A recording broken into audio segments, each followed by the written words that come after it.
we had you on the show here because we want to talk about some of the ways that you can show off your so-called quote unquote extracurriculars in your resume that will sort of tell your story quickly and clearly to potential employers.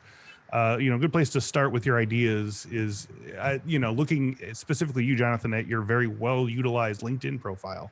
I always like to look at everyone's LinkedIn before I get started, and you have this great, well organized list of skills and licenses and certifications, education, job roles that tell a larger story than if you were to say simply show your 8 years of employment with Barracuda out of college.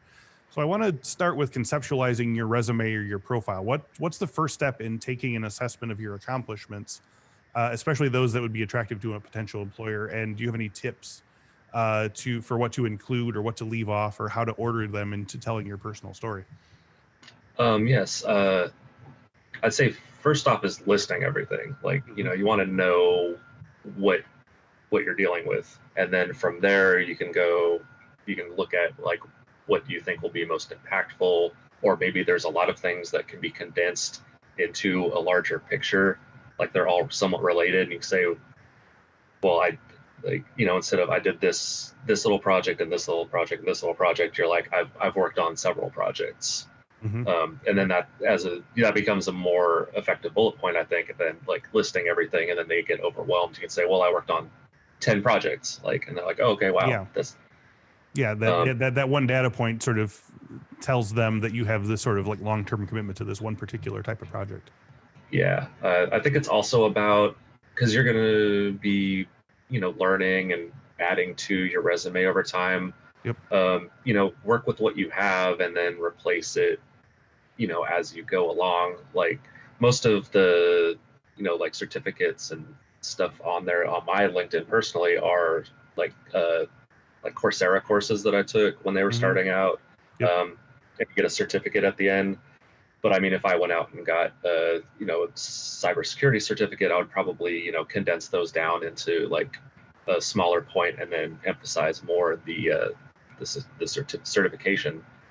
So, it's a lot about, just telling that what your accomplishments are and sort of emphasizing the ones that are going to be the most attractive, I think, to your employer. Yeah, no, you've got to have something.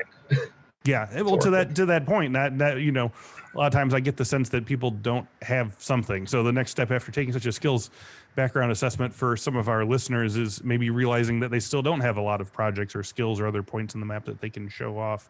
So can you talk to us a little bit about some of the ways that beginning cybersecurity pros can engage in personal investment to make themselves more valuable to potential employers? I mean, Coursera is an example, but like, what are some, it's one thing to sort of learn in secret, but what are some ways that you can both learn the thing and then also sort of well document it, Yeah, there's a lot of opportunities out there like that, people could look for that will look great on the resume, such as, I mean, the competitions are one aspect, but there's nonprofits like Hackers for Charity, where you can actually go work on security projects for a charity. Oh, wow. And then that's a great bullet point on a resume. Like, you have the experience and you also have like done outreach work. You can go find, if you know some programming or learn some programming, you can go find a GitHub repo and start helping maintain that project. So just looking for any way to sort of showcase and build your talents in a way that's going to be like, that's going to stand out or demonstrable. Show that you. Yeah, like, I had never heard of what was it called? Hackers for Charity. Yeah, Hackers.